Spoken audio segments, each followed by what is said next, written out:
प्रश्नावली 3.3 का प्रश्न क्रमांक तीसरा का तीसरा सवाल। इसमें लिखा है एक क्रिकेट टीम के कोच ने 7 बल्ले तथा 6 गेंदें 3800 रुपये में खरीदी। बाद में उसने 3 बल्ले तथा 5 गेंदें 1750 रुपये में खरीदी। प्रत्येक बल्ले और प्रत्येक गेंद का मूल्य ज्ञात कीजिए। तो इसमें अपन मान लेंगे प्रश्न तीसरा का तीसरा, इसमें अपन ही मान लेना है। माना कि प्रत्येक बल्ले का मूल्य बराबर x रुपए तथा प्रत्येक गेंद का मूल्य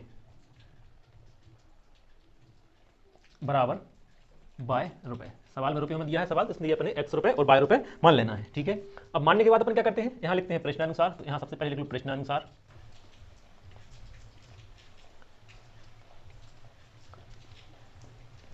प्रश्नानुसार लिखने के बाद हमें ऐसे सवालों में 2 शर्तें दी हुई होती हैं। तो हमने सबसे पहले लिख लिया पहली शर्त से।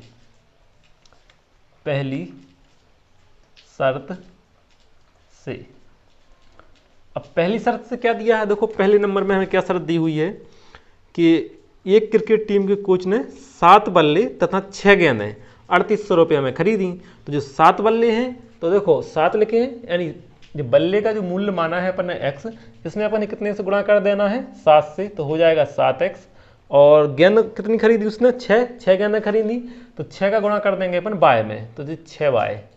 समझ में आया, उसने कितने बल्ले खरीदे, 7 बल्ले, और बल्ले का मूल्य माना है अपन ने x, तो अपन ने कर दिया 7x। और गेंदों के बोल रहे हैं 6 गेंदें खरीदी, तो गेंदों वाले में कर दिया अपन ने बाय का गुणा, 6 बाय। ठीक है, इस 7 बल्ले के रुपए हो गए और ये 6 गेंदों के रुपए हो गए। ठीक है, तो इन दोनों को मिला के उसने कितने रुपए दिए, कितने रुपए में खरीदे, 3800 रुपया में। तो हमने देखो इनको जोड़ दिया है ना, इतने रुपए दिए उसने बल्ले खरीदने के लिए, इतने रुपए दिए उसने गेंद खरीदने के लिए, तो टोटल मिला के कितने रुपए दिए उसने, 3800 रुपये। तो इसलिए अपन ने यहाँ प्लस का चिन्ह लगाया है। ठीक है, तो इस तरह से देखो समीकरण 1 बन रहा है, तो इसे हमने दे दिया इसे समीकरण नंबर 1 नाम।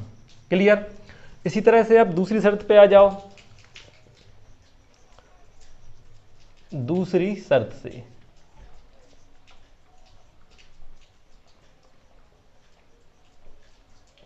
तो देखो दूसरी शर्त में क्या दिया है, अब उसने कितने खरीदे हैं दोबारा से, 3 बल्ले तथा 5 गेंदें 1750 में खरीदी। कितने बल्ले कितने खरीदे अब की बार दूसरी शर्त में, 3 बल्ले। तो देखो बल्ले में अब कितने का गुणा करेंगे दूसरी शर्त में अपन, 3 का, तो 3x। ठीक है, प्लस और 5 गेंदें खरीदी, तो 5 बाय, है ना। जब गेंद की बात करेंगे तो अपन बाय का गुणा करेंगे, 5 बाय। आ गया समझ में। 3 बल्ले और 5 गेंदें कितने रुपए में खरीदी उसने, अब 1750 में, 1750। इस तरह से अपने मिल गया ये समीकरण नंबर 2। इतना समझ में आ गया। अब इस तरह से जो समीकरण मिलते हैं, इसमें अपन सबसे पहले या तो समीकरण 1 से या फिर समीकरण 2 से x का या फिर y का मान निकाल लेते हैं। तो अपन समीकरण 1 से निकाल ले रहे हैं, हम यहाँ लिख देते हैं समीकरण 1 से। ठीक है, अब समीकरण 1 से काय का मान निकाल रहे हैं अपन, x का। तो जिसका मान निकालते उसे तो यहाँ ज्यों के त्यों लिखा रहने देते हैं, उसके बगल वाले का कर देते हैं पक्षांतर। हम x का मान निकाल रहे हैं, यानी ये 7x तो अपना यहाँ ज्यों के त्यों लिखा रहेगा 7x, और 6y का करना है अपने पक्षांतर, तो इसको तो लिखेंगे नहीं अपन। अब अपन काय पे आते हैं, बराबर पर। तो हमने यहाँ लिख दिया बराबर, और बराबर के बाद क्या लिखा है, 3800 रुपये, तो हमने यहाँ लिख दिए 3800। क्लियर। इसके बाद इसका 6y का अपन को उस तरफ पक्षांतर भी करना है, तो इस 6y के आगे है प्लस का चिन्ह, उस तरफ जाके हो जाएगा ये माइनस का, तो हमने यहाँ लिख दिया माइनस के 6y। इतना समझ में आ गया। हमने 6y का सिर्फ पक्षांतर कर दिया, तो उस तरफ हो गए माइनस के 6y। अब अपना क्या x का मान निकला, अभी नहीं निकला, अभी इसके साथ में 7 और आ रहा है। 7 को हटाएंगे तो देखो 7 और x हैं गुणा में, तो ये कहाँ चला जाएगा, भाग में। भाग में मतलब इनके नीचे आएगा अगली स्टेप में। तो यहाँ हम लिख लेंगे, यहाँ जब 7 का पक्षांतर कर रहे हैं तो हम यहाँ क्या बचा रहेगा, सिर्फ x। ठीक है, बराबर का चिन्ह, और जो इस तरफ लिखा है इसे ज्यों का त्यों उतार दो, 3800 रुपये, 3800 माइनस 6y। इतना समझ में आ गया। और देखो 7 भाग में लिखना है अपने, तो बटे का चिन्ह बनाएंगे और यहाँ लिख दिया हमने 7। इतना क्लियर हो गया। ये इस तरह से हमें मिल गया है x का मान, इसे कर देना है बॉक्स में और इसे दे देना है हमें समीकरण नंबर 3 नाम। ये समझ में आ गया इतना। अब जो समीकरण 3 में हमें x का मान मिलता है उसे अपन क्या करते हैं, समीकरण 1 से अपन ने निकाला है, अब इसे x के मान को अपन समीकरण 2 में रख दे रहे हैं। ठीक है, तो अपन यहाँ लिख लो x का मान समीकरण 2 में रखने पर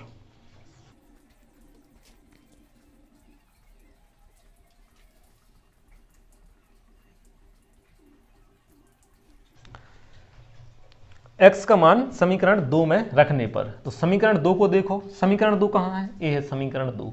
इसमें शुरुआत में आ जाओ, सबसे पहले क्या लिखा है 3, तो हमने यहाँ लिख दिया 3। इसके बाद क्या आ रहा है x, तो देखो x की जगह तो अपन x का मान रखना है, तो x को हटा देंगे और x की जगह अपन क्या लिखेंगे, इसका मान। तो x का मान कितना है, बराबर के इस तरफ 3800 माइनस 6/7। तो यहाँ हम लिख दे रहे हैं, इन दोनों के बीच में अपन मानते हैं गुणा का चिन्ह 3 के और x के, है ना, गुणा में रहते हैं, गुणा का चिन्ह लगा लिया, कोष्टक लगाएंगे 3800 माइनस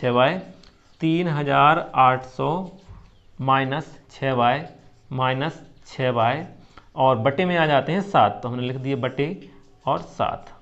क्लियर, कोष्टक बंद कर देंगे, मान पूरा रखा जाएगा। तो इसके बाद अपन कहाँ पहुँच गए, समीकरण 2 को देखना है अपन लिए। ठीक है, तो समीकरण 2 में हमने 3 लिख लिया, x का मान भी लिख दिया। अब कहाँ पहुँचे अपन, प्लस पर, तो हमने यहाँ लगाया प्लस का चिन्ह। फिर कहाँ पहुँच रहा है 5 पर, तो हमने यहाँ लिख दिए 5, और फिर लिखा है बाय, तो हमने यहाँ लिख दिया बाय। क्लियर, अब कहाँ पहुँच रहा है बराबर के चिन्ह पर, तो बराबर लिखा, और फिर 1750 लिखे, तो इन्हीं को 1750 ज्यों का त्यों लिख दिया।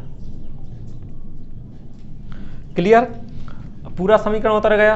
अब अपन को क्या करना है, तो देखो इनका करते हैं अपन गुणा। देखो जब बटे में रहें, ये गुणा में है, ये बटे में है, तो सबसे पहले देख लिया करो कट रही हैं, तो देखो 3 और 7 कटेंगे नहीं आपस में, है ना, यानी कि अब इस 7 से नहीं भूलना है अभी अपन है, पहले इस 3 का इस कोष्टक में अंदर गुणा कर दो, तो 3 का 3800 में भी गुणा होगा और 3 का माइनस के 6 में भी गुणा होगा, तो कर लो। 3 का पहले अपन इसमें 3800 में गुणा करेंगे, तो कर लो।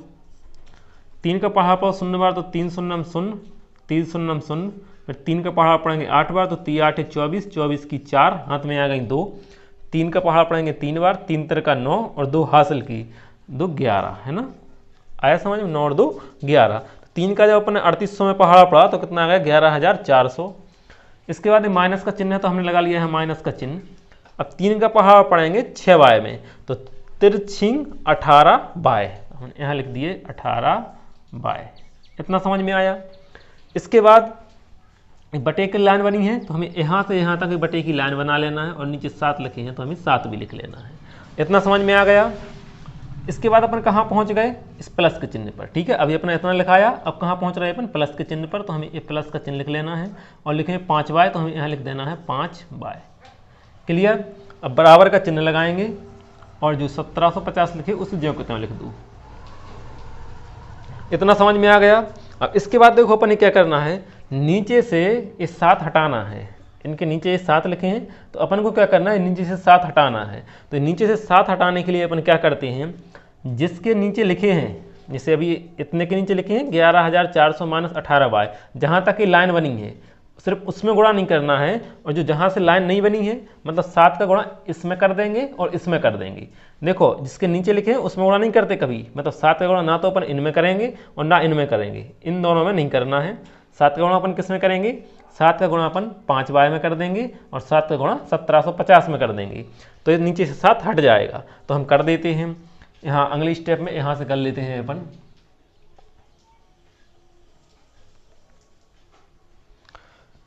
सबसे पहले क्या लिख लेंगे, इसे तो ज्यों को त्यों लिख लेना है, 11400 माइनस 18, इसे हम ज्यों को त्यों लिख लेते हैं, 11400 माइनस 18, इसे हमने लिख लिया ज्यों का त्यों। इसके बाद प्लस, और देखो अब इस 7 का गुणा 5 में करना है, तो 7 पन्ना 35 हो जाएंगे, तो हमने लिख दिया है प्लस 7 पन्ना 35। इतना समझ में आ गया। इसके बाद अपन कहाँ पहुँच गए, बराबर के चिन्ह पर, तो हमने लिख लिया है बराबर का चिन्ह।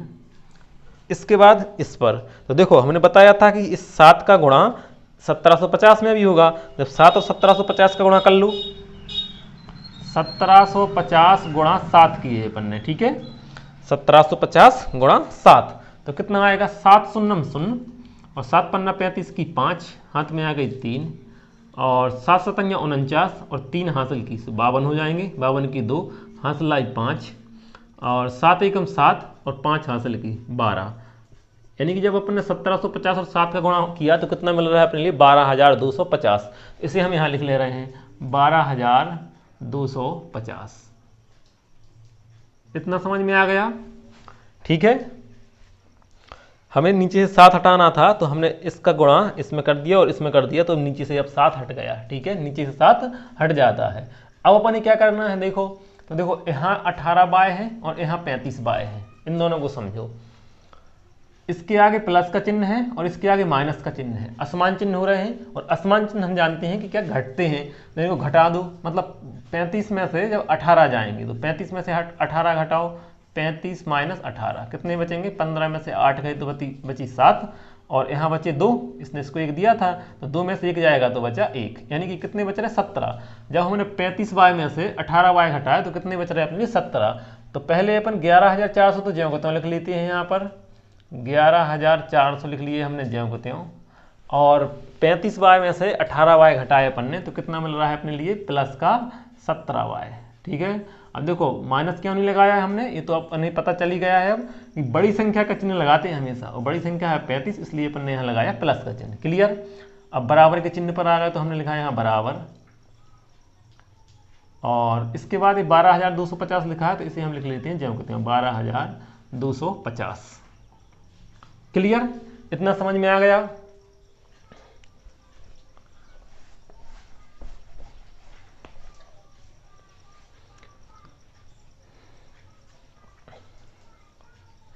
अब अपन ने क्या करना है, हमें निकालना पड़ता है 17 बाय का मान। तो देखो इसका मान निकालने के लिए हमें इसका करना पड़ेगा पक्षांतर 11400 का, मतलब इसको अपन उस तरफ ले जाएंगे, और जब इसका अपन पक्षांतर करेंगे तो हमारे यहाँ इस तरफ क्या बचा रहेगा, इस 17 बाय बचा रहेगा कि नहीं। तो अपन यहाँ लिख लेते हैं, सबसे पहले हमने लिख लिया 17 बाय ज्यों को त्यों और बराबर का चिन्ह, और जो बराबर के बाद जो लिखा रहता है उसे ज्यों को त्यों लिख लेते हैं 12250। और देखो इसका अपन पक्षांतर कर रहा है 11400 का, जो इस तरफ से जब उस तरफ जाएगा तो अभी प्लस का, इसके आगे प्लस का चिन्ह है, उस तरफ जाकर हो जाएगा माइनस का, तो माइनस के 11400। इतना समझ में आ गया? ठीक है। अब क्या हो रहा है, तो देखो ये दोनों घट जाएंगे तो इनको तो ज्यों का त्यों लिख लो। हमने लिख लिया 17 बाय ज्यों का त्यों, बराबर का लगाया चिन्ह। अब 12250 में से 11400 घटाना है तो घटा लो, 12250 में से हमने घटा दिए 11400। ठीक है, घटाओ, 0 का 0 ही आ जाएगा, 5 के 5 ही आ जाएंगे, यहाँ 2 में से नहीं जा रहे तो अपन इसको मान लिया 12, और 12 में से 4 गए तो यहाँ बचे 8, और इसने इसको 1 उधार दिया था तो यहाँ 1 बचा था, यानी 1 में से 1 जाएगा तो 0 और 1 में से 1 जाएगा तो 0। ठीक है, मतलब कितना बच रहा है अपने पास 850, तो हमने यहाँ लिख दिए 850। आया समझ में? 12250 में से हमने 11400 घटाया तो हमें क्या मिल रहा है 850। अब इसके बाद अब अपन को क्या करना है, देखो बाय का मान निकालना है। तो बाय का मान निकालने के लिए अपन को जो इसके साथ में लिखा रहता है उसको करते हैं पक्षांतर। तो देखो बाय के साथ में 17 कैसे गुणा में है, यानी गुणा में है तो कहाँ चले जाएंगे, भाग में। जब इनका पक्षांतर करेंगे अपन 17 का तो हमें यहाँ बाय बचा रहेगा, बाय को हम ज्यों कहते हैं लिख देते हैं। हमने लिख दिया यहाँ पर बाय, बराबर का लगाएंगे चिन्ह, बराबर के बाद लिखे हैं 850 तो हमने 850 लिख लिए, और बटे में आ जाएंगे 17। ठीक है, गुणा में थे तो कहाँ आ गए, गुणा में थे तो आ गए भाग में। अब देखो 17 से जो 85 कट जाएंगे, 17 एकम 17 और 17 पंचे 85, 5 बार में कट रहे कि नहीं, 17 पंचे 85 और 17 का पढ़ेंगे अब 0 से ज़्यादा ना तो 17 शून्यम शून्य। आया समझ में? 17 के पहाड़े से जो 85 कट गए, 17 एकम 17, 17 दूनी 34, 17 ती 51, 17 चौको 68 और 17 पंचे 85, 5 बार में 85 कट गए, और 17 का पहाड़ पढ़ेंगे 0 से ज़्यादा ना हो तो 17 शून्यम शून्य, यानी कि बाय का मान कितना निकल आया अपना 50। तो अपन लिख लो, बाय लिखा, बराबर का चिन्ह, और बाय का मान कितना आ गया 50। क्लियर? और जब बाय का मान निकल आता है तो अपन क्या करते हैं, बाय के मान को अपन रख देते हैं समीकरण नंबर 3 में। तो लिख दो, अपन यहाँ लिख देंगे बाय का मान समीकरण 3 में रखने पर।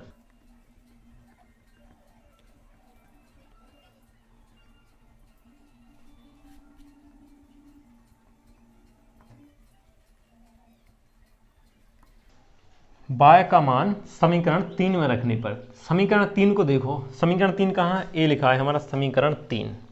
समीकरण 3 में सबसे पहले क्या लिखा है, x, तो हमने यहाँ लिख दिया x, फिर लगा है बराबर का चिन्ह, तो हमने लगा लिया बराबर का चिन्ह, फिर लिखा है 3800, तो अपने यहाँ लिख दिया 3800, फिर क्या लिखा है माइनस, तो हमने यहाँ लिख दिया है माइनस, फिर लिखा है 6, तो हम लिख देंगे यहाँ पर 6, फिर लिखा है क्या बाय, तो देखो बाय का तो अपन मान रखना है, यानी बाय को हटा के बाय की जगह अपन को क्या लिख देना है 50, बाय का मान 50 मिल गया, तो अपन बाय को हटा के क्या लिख दे रहे हैं 50, इन दोनों के बीच में मानते अपन गुणा का चिन्ह, तो अपन यहाँ गुणा का चिन्ह लगा के लिख देंगे 50।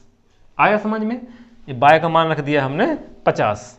अब इसके बाद क्या है, इसमें और कुछ बच रहा है, तो देखो और बच रहा है, अभी यहाँ बटे की लाइन बनी और नीचे 7 लिखी, तो यहाँ भी लिख लो, पूरा बटे का लाइन बनाना यहाँ से यहाँ तक और नीचे 7 लिखे थे, तो अपन ने 7 लिख दिए। इतना समझ में आया।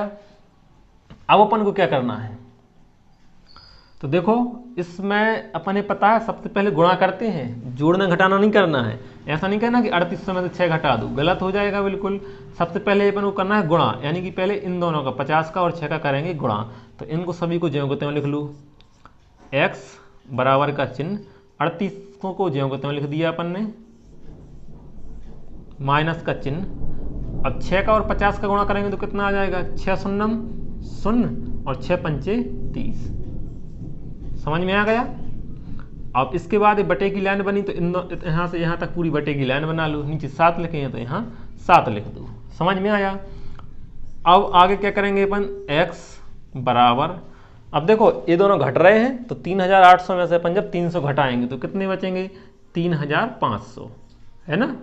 3800 में से हमने 300 घटा दिए तो बचे 3500, और बटे का चिन्ह बनाएंगे ए, और नीचे 7 लिखे हैं तो हमने यहाँ भी लिख दिए 7।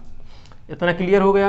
अब देखो 7 से ऊपर के भी कट रहे हैं, 7 एकम 7 और 7 पन्ना 35 और 7 शून्यम 0 और 7 शून्यम 0, समझ में आ रहा है ना। 7 से कट गया, 7 एकम 7, 7 का पढ़ा पढ़ो कि 35 से ज़्यादा ना हो, तो 5 बार में कटा, 7 पन्ना 35, फिर यहाँ 0 बचा था तो 7 का पढ़ा पढ़ाएंगे 0 से ज़्यादा ना हो, तो 7 शून्यम 0 और फिर 7 शून्यम 0, तो x का मान कितना निकल आया 500, तो अपन ने यहाँ लिख दिया x बराबर 500, ये आ गया अपना x का मान।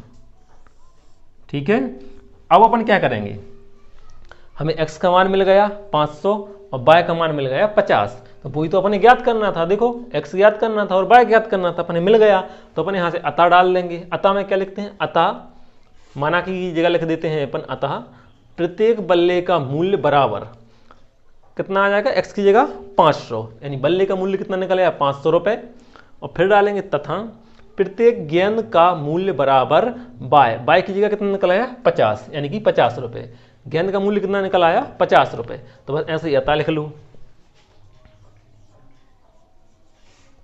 अतः प्रत्येक बल्ले का मूल्य